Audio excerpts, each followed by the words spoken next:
ክቡራትና ክቡራን ወገኖቼ አዱኛው ወርቁ ነኝ። ጤና ይስጥልኝ። ባለፉት 2 ሳምንታት የ130ኛ የአድዋ በዓል ሲከበር ነው የሰነበተው በአገር ቤትም በውጭ ሀገርም እና እኔም ተናጋሪ ሆኜ በሎስ አንጀለስ አካባቢ ወዳሉት ወገኖቼ ሄጄ ንግግር አድርጌ ነበር። ለዚህ ንግግር ስዘጋጅ ማውቃቸው ግን ልብ ያላልኳቸው አንዳንድ ነገሮች ተከሰቱልኝ። 3 ነገሮች ናቸው ዛሬ መጥቀስ የምፈልገው። አንደኛ፣ ስንተባበር፣ አንድ ስንሆን፣ አብረን መስዋዕት ስንከፍል፣ አብረን ስንታገል ምን ያህል ጥሩ ውጤት እንደሚገኝ የተገነዘብኩበት ነው። እንደ አዲስ ስንከፋፈል ደግሞ በዚያው ልክ ምን ያህል ጉዳት እንዳመጣ በኢትዮጵያ በሀገራችን። መጀመሪያ የተለያየ ሰው ምን እንደሚደርስበት እንነጋገር። የተከፋፈለ ያልተባበረ ሰው እየነጣጠለ ጠላት ሲደቁሰው ሲገዛው ይኖራል። ሲሰራው ሲያፈርሰው፣ ሲጠባበቅ ኑሮ ሲሰልል ሲያደባ ቀዳዳ ሲያገኝ ነው ጠላት የሚገባ። ውሻ በቀደደው ጅብ ይገባልና ተጠንቀቅ ወገኔ፣ ተባበር ወገኔ፣ አንድ ሁን ወገኔ። ዛሬም እንደገና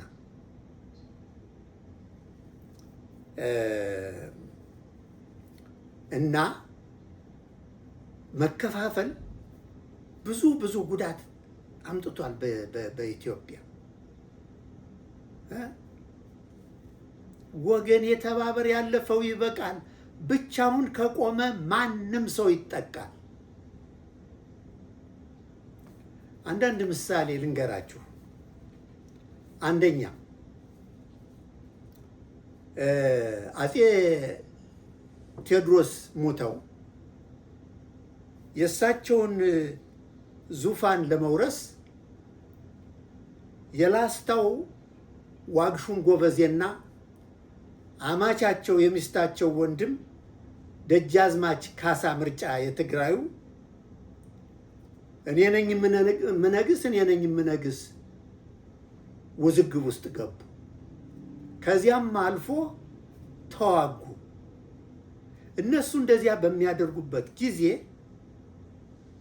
አንድ ሚሽነሪ ነኝ ባይ ሾካካ አውሮፓዊ ጁሴፔ ሳፒቶ የሚባል አሰብን በዚያ አካባቢ ከሚኖሩ ወገኖቻችን ገዝቶ ከዚያ በኋላ ከጊዜ በኋላ አመቻቶ ለጣሊያን መንግስት ሰጠ።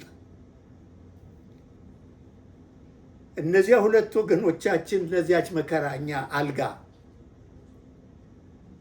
ሲቆራቆሱ፣ ሲዋጉ፣ ሲታገሉ ጭራሽ አሰብ እንደዚያ ሆኖ መሄዱንም አላወቁም እንዳነበቡት። አንድ በሉልኝ። ሁለተኛ፣ አፄ ዮሐንስ ጎጃምና ሸዋ አምጾባቸው ወደዚያ ሲሄዱ ጎጃም ላይ ተዋግተው ወደ ሸዋ ሊሄዱ ሲሉ ድርቡሾች ከሱዳን ሰተት ብለው ያለምንም ከልካይ ጎንደር ከተማን አቃጠሏል። አፄ ዮሐንስ ወደ ሸዋ መሄዳቸውን አቋርጠው ወደ መተማ ድርቡሾቹን ለመመለስ ሲሄዱ በዚያ ጦርነት ምክንያት እሳቸው አለፉ። አሁን የመከረኛ አልጋ እንደገና ችግር ውስጥ ከተተው ሰውን።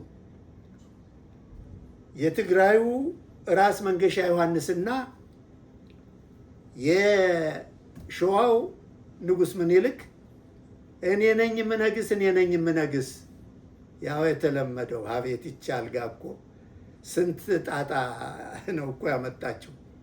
የቡሄ ጨዋታ አለ። እቺ ድንክ አልጋ አመለኛ ያለ አንድ ሰው አታስተኛ። ለዚች ድንክ አልጋ ስንት ሰው አልቋል፣ ስንት ንብረት ወድሟል። ከተያዘች በኋላ ደግሞ ላለመልቀቅ እንደዚሁ ስንት መከራ። በዚህ መካከል አገር ይጎዳል። ጣሊያኖች አፄ ዮሐንስና ምርጥ ምርጥ የሆኑ ጀነራሎቻቸው እነ ራስ አሉላ አባ ነጋን የመሰሉ እነሱን ይዘው ጣሊያንን ሊመክቱ ይችሉ ነበር። ገና ሲጀምር እንደሚያሸንፉም አንዳንድ ፍንጮች ነበሩ። ጣሊያኖች ከምጽዋ እያለፉ ዶጋሌ ላይ ምሽግ ሰርተው እንትን ሲሉ ይቺ ባቄላ ካደረች አትቆረጠምም ብለው ራስ አሉላ አባ ነጋ የመረብ ምላሽ ወይም የባህረ ነጋሽ ምን የሚባለውን አሁን ኤርትራ የተባለውን የሚገዙ እሳቸው ነበሩና ዶጋሌ ሄደው የጣሊያንን ምሽግ ድምጥ ማጡን ነው ያጠፉት። 430 ጣሊያን ነው የሞተው፣ 80 ጣሊያን ነው የቆሰለው በዚያ ጦርነት። ግን አሸንፎ መሸነፍ አለ። ምክንያቱም የውስጥ ችግር ስላለ፣ መከፋፈል ስላለ። አፄ ምኒልክ ሞአንበሳ ዘምነገደ ይሁዳ ንጉሠ ነገሥት ዘኢትዮጵያ ተብለው ሲነግሱ እና እነ ራስ አሉላ እነ ራስ መንገሻ ዮሐንስ በዚህ አኩርፈው ከጣሊያኖች ጋር ከዚህ ሲባል ኤርትራ ተወሰደች። መከፋፈል አያችሁ። ሲጠባበቅ ኑሮ ሲሰልል ሲያደባ ቀዳዳ ሲያገኝ ነው ጠላት የሚገባ። ውሻ በቀደደው ጅብ ይገባልና ተባበር ወገኔ፣ አንድ ሁን ወገኔ፣ ዛሬም እንደገና ተባበር ወገኔ፣ አንድ ሁን ወገኔ፣ ያለፈው ይበቃል። ብቻውን ከቆመ ማንም ሰው ይጠቃል። በደርግ ጊዜ ኢህአፓ፣ ሜሶን፣ ኢዲዩ፣ ደርግ እየተባባል ስንባላ ምንድን ነው የሆነው? ዚያድ ባሬ አሁን ነው ጊዜው። እነዚህ ሰዎች አሁን በራሳቸው ችግር ተጠምደው ሳለ እርስ በርሳቸው እየተላለቁ ሳለ አሁን ነው እንግዲህ እድላችን ብሎ ግማሹን አገራችን ሊወስድ ምንም አልቀረው ነበር። እድሜ ለረሻያኖችና ለኪውባዎች መጥተው እጃችን አወጡ። አያቸው መከፋፈል የሚያመጣውን ችግር። አንድ ልጨምርላችሁ እንደው ነገሩ አሁንም ያልተፈታ ነገር ስለሆነ ከ3 ዓመት በፊት እንደዚሁ ስንጣላ ስንገዳደል ስንጨራረስ በስንት መከራ የተሰራውን በልመናም በብድርም ከህዝቡ መስዋዕት ተከፍሎም የተሰራውን ልማት ስናወድም ሱዳኖች ደፍረውን የማያውቁት መጥተው ያለማንም ከልካይ ሰተት ብለው መጥተው አልፋሽጋን የሚያክል ለመሬት ወሰዱት። ይኸው እስካሁን ይዘውታል። ብንተባበር ኑሮ ይሄ አይሆንም ነበር። ይሄ ነው አንዱ በጣም እንደው ስሜቴን የነካው ለዚህ ንግግር ስዘጋጅ። ሁለተኛው ስንተባበር አድዋን የሚያክል ትልቅ ድል ይገኛል። የአድዋ ድል ዓለምን ያስደመመ የቅኝ ገዦቹን ቀልብ የሰበረ ያስደነገጠ ያስፈራ፣ ጥቁር ደግሞ ከነጭ ጋር እንዴት ብሎ ከየት መጥቶ እየተባለ ከእንስሳ ትንሽ ከፍ ያደርጉናል እንጂ ጥቁር እንዲህ አይደለም ብለው የሚንቁ ሰዎች ነበሩ። አውሮፓውያን በርሊን ከሚባል የጀርመን ከተማ በእነሱ አቆጣጠር በ1884 ህዳር 15 ቀን ተሰብስበው የአፍሪካን ካርታ ዘርግተው ከፊታቸው እንደ ቅርጫ ይሄ እኔ፣ ይሄ አንተ፣ ይሄ እሱ እየተባባሉ 104 ቀን ነው የወሰደባቸው ያ ስብሰባ ከህዳር 15 እስከ የካቲት 26 ምንድነው ያን ሁሉ ጊዜ ፈጀባቸው? ዋናው ዓላማቸው አፍሪካ ሂደው ይሄ የኔ ነው፣ ይሄ አንተ ነው፣ ይሄ እሱ ነው ብለው ከሚጣሉ ወስነው ለመሄድ ለመስማማት ነው። ይሄ ለምንድን ነው ይሄ ላንተ የሚገባው? ለምንድን ነው ይሄ ለሱ የሚገባው? ከዚያ ሄደን ከምንዋጋ ነገር ከሚወሳሰብ ወስነን እንሂድ ብለው መስፈርት አውጥተው ይሄዱት። ወደ አፍሪካ ሄደው ጥቂት ዓመት ነው የወሰደባቸው። የተዋጉ ነበሩ። ዳሆሚ አሻንቲ የሚባል አሁን በጋና አካባቢ ዙሉ ወገኖቻችን በደቡብ አፍሪካ ተዋግተው ነበር ያቅማቸውን። ግን ይሄን ያህል ግንዛቤ ያለው በቂ ድርጅት ያልተደረገበት የመተባበር ነገር ስለሌለው ወዲያው ነው የተሸነፉት። ቅኝ ገዦቹ የተጠቀሙበት አንደኛው ዋና ነገር መከፋፈል ነው። አንዱን ከአንዱ መከፋፈል። አሁን ገና ጣሊያኖች ይሄን ማድረግ ሲጀምሩ አጼ ምኒልክና እቴጌ ጣይቱ ይሄ ነገር ሰኔ ነግለኔ ነው፣ ወደኛም መምጣቱ አይቀሬ ነው፣ መዘጋጀት አለብን ብለው ሲዘጋጁ ነው የቆዩት። 10 ዓመት ተዘጋጅተዋል አጼ ምኒልክ ለአድዋ ጦርነት። መሳሪያ በመግዛት የጣሊያኖቹን የፈረንጆቹን የጦርነት ስልት የሚያደርጉትን ሴራ በደንብ እያጠኑ ምናልባት አንድ ቀን ንጉሠ ነገሥት ልሆን እችላለሁ ብለው ሊሆን ይችላል። ብቻ 10 ዓመት በደንብ ነው የተዘጋጁት። ስንት መሳሪያ ከፈረንሳይ፣ ከእንግሊዞች፣ ከስዊትዘርላንድ፣ ከቤልጅየም፣ ከጣሊያኖች ከራሳቸው ከረሻ ከባድ መሳሪያ ገዝተው ተዘጋጅተው ነበር አጼ ምኒልክ።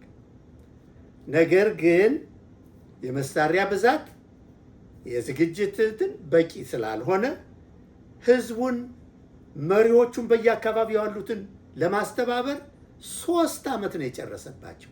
3 ዓመት ያፈነገጡትን ለማባበል ወይም ደግሞ እርምጃ በመውሰድ በኋላ አንድ ሲሆኑ እንደ አንድ ልብ መካሪ፣ እንደ አንደበት ተናጋሪ፣ ሁሉም ለሀገር ተቆርቋሪ፣ ነፃነት ወይም ሞት ይሄ የመጣ ላንተ ብቻ አይደለም ለእኔም ጭምር ነው ወደሚል እስኪመጣ ድረስ ኧረ ተው ሻሾ ኩርፊያው ምንድን ነው? ጦር ሲወረወር ላንተም ለእኔም ነው ይላል ክራር ተጫዋች ወደ ጦርነት ሲሄድ። እና አጼ ምኒልክና እቴጌ ጣይቱ በጣም ብቁ የሆነ አመራር፣ በጣም ብቁ የሆነ ዝግጅት፣ ህዝባቸውን ደግሞ በማስተባበር የድሮ ነገስታት እስከ አጼ ኃይለ ሥላሴ ድረስ ህዝቡን አንድ ለማድረግ በአቅማቸው ሞክረዋል። አንዷን ልጃቸውን ለአንዱ፣ የልጅ ልጃቸውን ለአንዱ፣ የክርስትና ልጃቸውን ለአንዱ እንደዚህ እያደረጉ የደቡብ አፍሪካ ወገኖቻችን ዙሎች ጠላትክን ወይ ተጋባው ወይ ግደለው የሚል አባባል አላቸው። የተጋባ ሰው፣ የተዋለደ ሰው፣ ቤተሰብ የሆነ ሰው አይጨካከንም።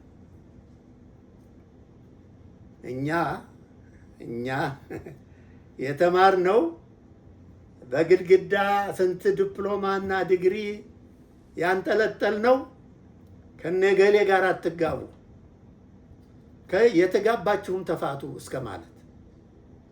ኧረ አይ ፈጣሪ አምላክ፣ ኧረ እንደው ጉዳችን ስንቱ። አንድ ሆኖ ሲሄድ የኢትዮጵያ ሕዝብ እየሸለለ እየፎከረ እየጸለየ ነው የሄደው። ታርሶም ተሸምቶም ይበላል እንጀራ። እንዴት አለሽ ጥቃት የሞት ባልንጀራ። ክንዴን ሳልንተራስ ሙቼ ሳልቀበር አላስደፍራትም የሀገሬን ክብር፣ አላስደፍረውም የሀገሬን ድንበር እያለ እንቆቆም ጠጣሁ ግራዋም ጠጣሁ እንደ መጠቃት የሚመራ አጣሁ እያለ ለሞት ቆርጦ ነው ያ ሁሉ ወታደር የተመመው።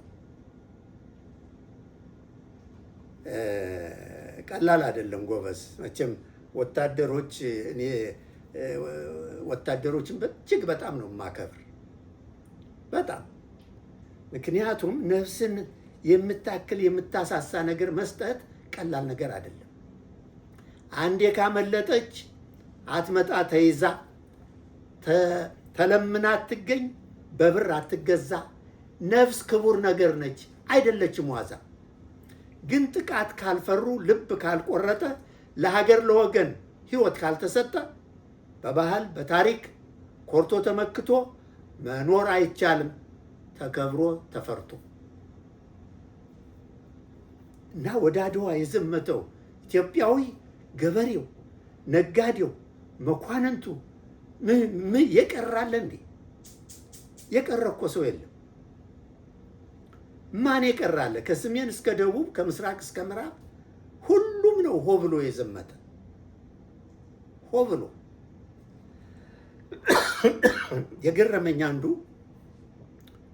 ከ100,000 በላይ ነው የሚገመተው የአፄ ምኒልክ ወታደር። ከ100,000 በላይ 120,000 የሚሉ አሉ፣ 130,000 የሚሉ አሉ። በ100,000 እንገድበው።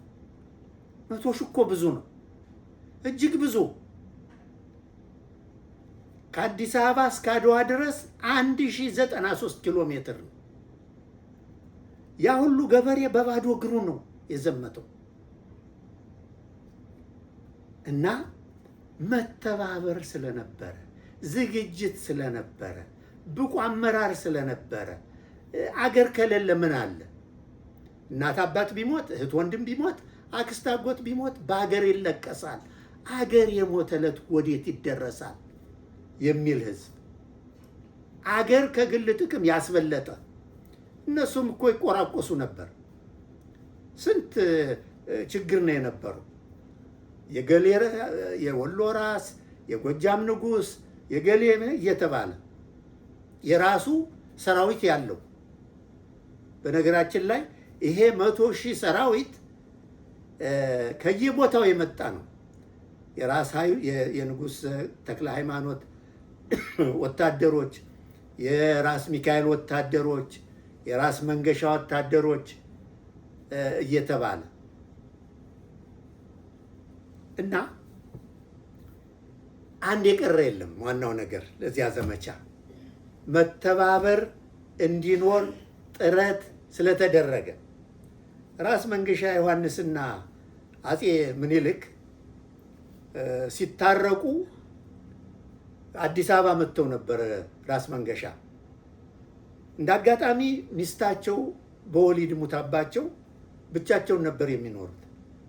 እቴጌ ጣይቱ ምን አደረጉ? የወንድማቸውን የወሌ ብጡልን ልጅ የምታምር የወንድማቸውን ልጅ አጋብተው ሰደዷቸው። አፄ ምኒልክ ዘውዲቱን ልጃቸውን ዘውዲቱን ለአርአያ ሥላሴ ዮሐንስ አጋብተው ነበር። አርአያ ዮሐንስ የአፄ ዮሐንስ ልጅ በልጅነቱ ሞተ እንጂ። እና አድዋ የተገኘው አንድ ስለሆን ነው። አንድ ስለሆን የመተባበርን ምስጢሩን ያወቀው የሚነካው የለም የሚነቀንቀው። ድር እንኳን ቀጭኑ ድር እንኳን ለስላሳው ሲያብር ሲተባበር ይበልጣል ካንበሳው። ማን አለብኝ ብሎ ጠግቦ ከሚያገሳው። መተባበር ኃይል ነው፣ ኃይል ነው። የአድዋ ጦርነት በአንድ ቀን ነው ያለፈው። እንዲያውም በግማሽ ቀን ነው ያለቀው፣ በግማሽ ቀን። ግን የተከፈለው መስዋዕት ከባድ መስዋዕት ነበር በዚያ ቀን በጣሊያኖችም በእኛም። አምባላጌና መቀሌ ከተደረገው ጦርነት ጋር ተደምሮ 6,000 ኢትዮጵያውያን ሞቱ ነው የሚባለው በዚያ ቀን 6,000። 8,000 ከ8 እስከ 10,000 ቆስሏል ነው የሚባለው። የተለያየ ቁጥር ነው አንዳንዶቹ የሚሰጡት። እነ ፊታውራሪ ገበየሁን የመሰለ ጀግና የተሰዋበት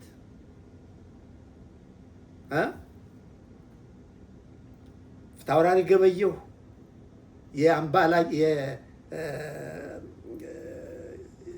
መጀመሪያ የተደረገውን ጦርነት መርቶ 2,000 ጣሊያን ከ2,000 የሚበልጥ የጣሊያን ሰራዊት የያዘ ነው። 500 የኛ ሰዎች ቢሰዉ አምባላጌ የተደረገው ድል ቀላል አይደለም። እንዳስላሴ ምሽግ 1,300 የጣሊያን ወታደር የነበረበት እሱም ሲያዝ ብዙ መስዋዕት ተከፍሏል።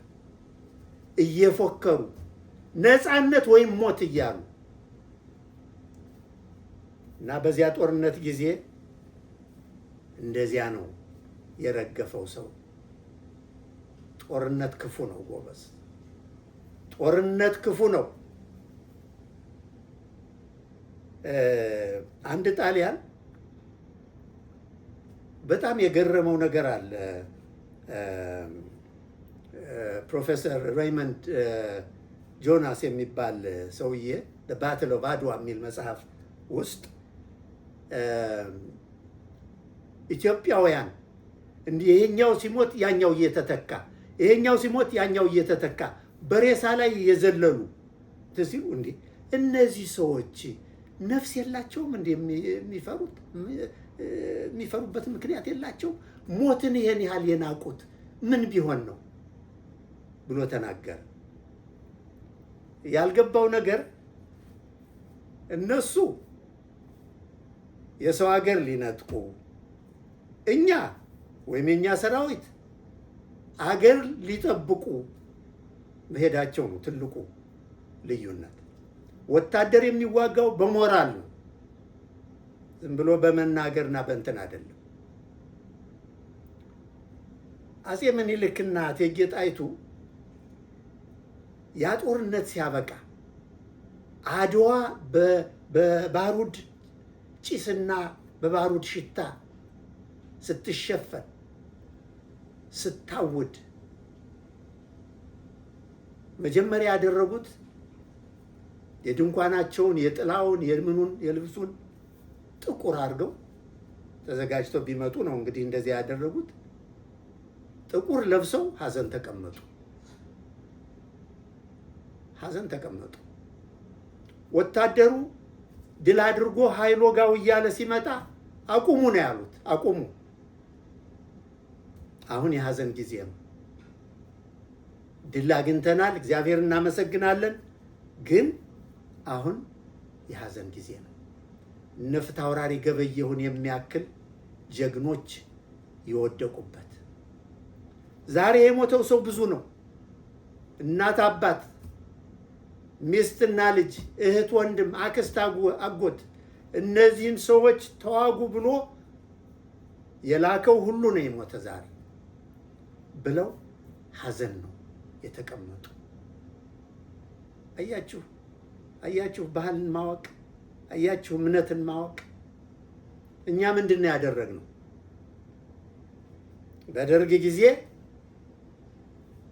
ጸረ አብዮተኛ ሞቷል ብለው ጽፈው መሬት ላይ አጋድመው ፀሐይ ሲመታው ዝንብ ሲወረው እንዲውል ነው ያደረጉት። ወላጆች እባካችሁ ልጆቻችን እንቅበር ቢሉ አትቀብሩም፣ እንዲያውም እንዳታለቅሱ ብለው የከለከሉበት ጊዜ ነው የነበረው። ከዚያም አልፎ ልጃችሁን ለገደልንበት ጥይት ክፈሉ እስከ ማለት ዛብ የለቀቀ ጣፉርዲ ቅጥ የሌለው ለህይወት ዋጋ የማይሰጥ በልጅነቴ ከአባቴ ጋር አንድ ቦታ ስንሄድ ሰው ሙቶ አስከሬን ሊቀበር ሲሄድ ደረስ። በኋላ አባቴ ቀጣል አስከሬኑ አልፎ ሄዶ የመጨረሻው ሰው ሲቀር ተከተለ አባቴና እኔም እየገረመኝ አብሬ ተከተሉ። እስከተወሰነ ቦታ ተከትለን አባቴ እርምጃውን እየቀነሰ መጣና በኋላ ቆመ። ጠልመው ሲሄዱ ርቀው ሲሄዱ አልቃሾቹ መንገዳችን ጀመርንና አባቴን ጠየቁት። ይህን ሰውዬ የሞተውን ዛሬ ታውቀዋለህ እንዲህ አልኩት። አላውቀውም። ታዲያ ለምንድን ነው ተከትለን ይሄድ ነው ስለው፣ ምክንያቱም ይሄ ሰውዬ እንደኛ ቁሞ የሚሄድ ሰው ነበር እና ቢሞትም ሰው መከበር አለበት። ለወደፊቱ እንዲህ ያለ ነገር ሲያጋጥምህ ዝም ብለህ አቋርጠህ አልፈህ እንዳትሄድ የሚል ትምህርት ሰጠኝ። ይሄ ነው ባህል፣ ይሄ ነው እምነት። በኢህአደግ ዘመን ወጣቶች መረበሽ፣ ሰላማዊ ሰልፍ ማድረግ፣ ማመጽ ሲጀምሩ ደምቢዶሎ አንድ ወጣት ወታደሮች እያባረሩት ፖሊሶች እያባረሩት እየሮጠ ሄዶ ቤት ሲገባ ከቤት አውጥተው ደጃፉ ላይ ገለው እናቲቱን ከሬሳው ላይ ተቀመጫሉ።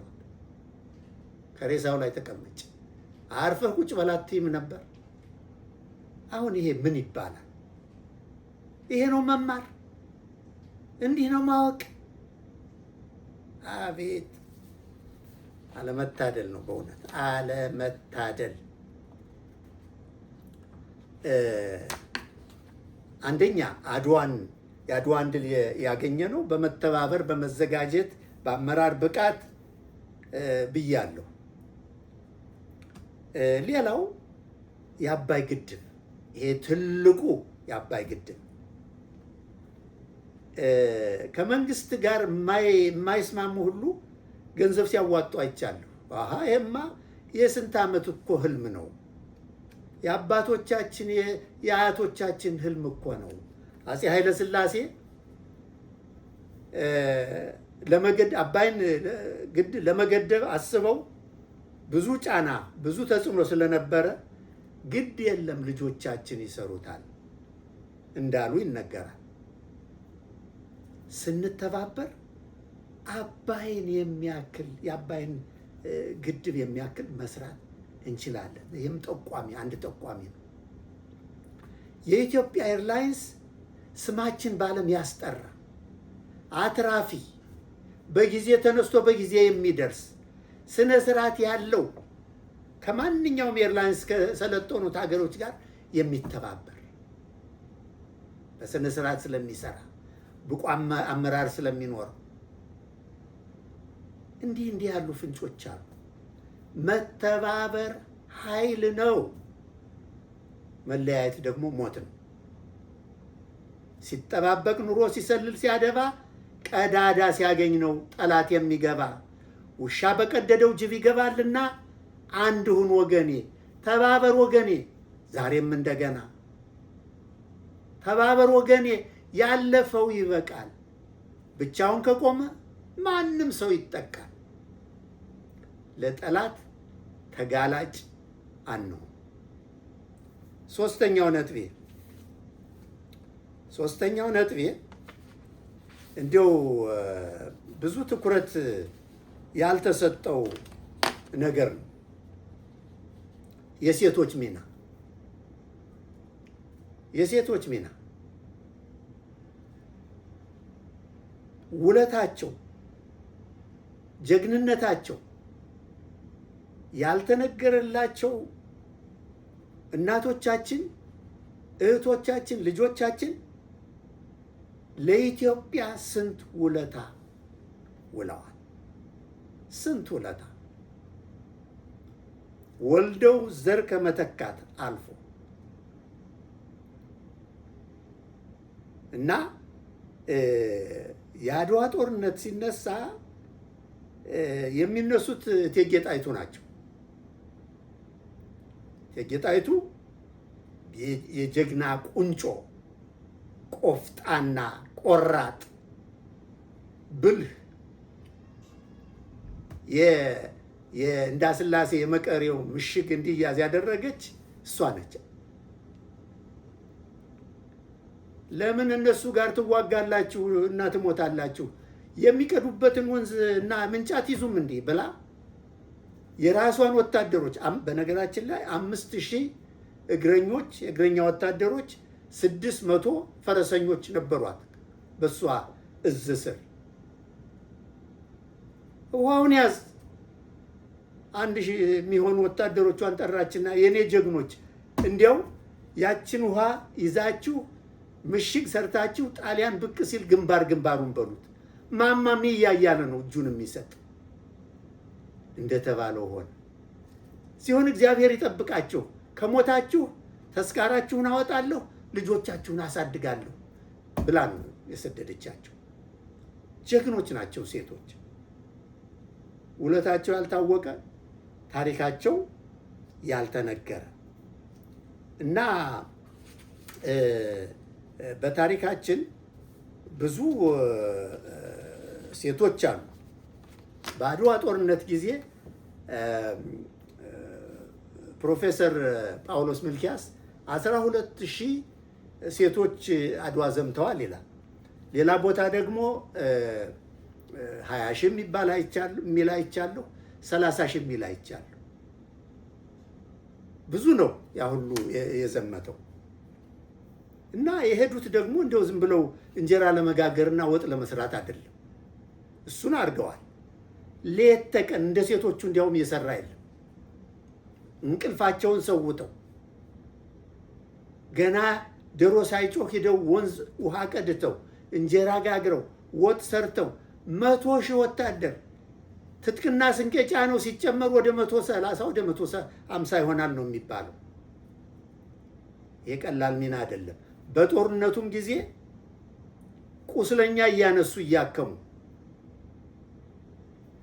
ጥይት እያቀበሉ አይዞህ ጀግና እያሉ ውሃ እየሰጡ ለተዋጊው ሴቶች ብዙ ነገር ሰርተዋል። ብዙ ቁም ነገር ሰጥተዋል። የሴቶች ሚና እንዲህ በቀላሉ ሊታይ አይገባም። በቅንጅት ጊዜ በኢትዮጵያ ፖለቲካ እንደው ተስፋ ሊመጣ ነው ብዬ አንድ ሰሞኑን ቦጭ ብዬ ነበር። ቅንጅትን ደግፌ እነሱ ሲፈርሱ እኔም ፈረሱ። ከዚያ በኋላ ወደ ልማት ነው የገባሁት። እንዲያው መቼስ የአንድ ሰውም ህይወት መለወጥ ዋጋ አለው በማለት ፖለቲካውን ጠብር ግፋ አድርጌ ድሮም ቢሆን የራሴ ድርጅት የለኝ፣ የሌላ ፖለቲካ ድርጅት አባል ሁኜ አላውቅ። ብቻ የበኩሌን ሳደርግ ቆይቼ ነበር እና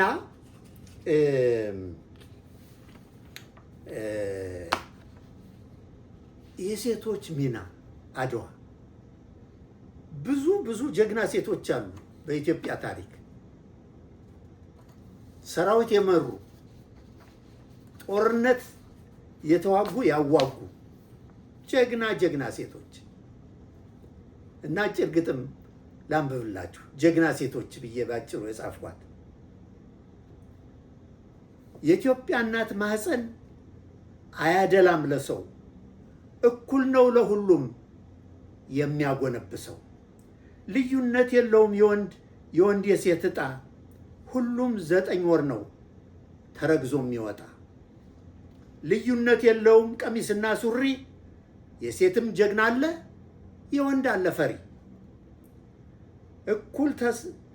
እኩል ተሰልፋ እኩል የምትሰራ፣ ሴትም ችሎታ አላት በጣም የሚያኮራ። እንደ እቴጌ ክብራ፣ እንደ እቴጌ እሌኒ፣ እንደ ሰብለ ወንጌል፣ እንደነ ተዋበች፣ እንደ ንግሥት ወርቂት እንደ ወሎዬይቱ፣ እንደ ሸዋረገድ፣ እንደ እቴጌ ጣይቱ ዛሬም ጀግና ሴቶች አሉ በየቤቱ። አገርና ወገን ደንበር ያስከበሩ አሉ ጀግና ሴቶች በጣም የሚያኮሩ እና የሴቶች ሚናም በአድዋ ጦርነት ብቻ ሳይሆን በሌላውም እድል ቢሰጣቸው ሴቶች የሚያንሱበት ምክንያት የለም። ወገኖቼ ዛሬ እንዳልኳችሁ 3 ነገሮች ናቸው ጠንከር አድርጌ ለመናገር የፈለጉት። አንደኛ ስንለያይ ምን ያህል ጉዳት እንደደረሰብን እስካሁን ድረስ እንዴት አንማርም ከታሪክ ካለፈው አያዋጣም ብሎ ከሚለፈልፈው መለያየት ሞት ነው። ሁለተኛ ስንተባበር ድር ቢያብር አንበሳ ያስር ይባላልና ስንተባበር ብዙ ቁም ነገር ሰርተናል። ሶስተኛ የሴቶች ሚና መረሳት የለበትም። አሁን ሁሉ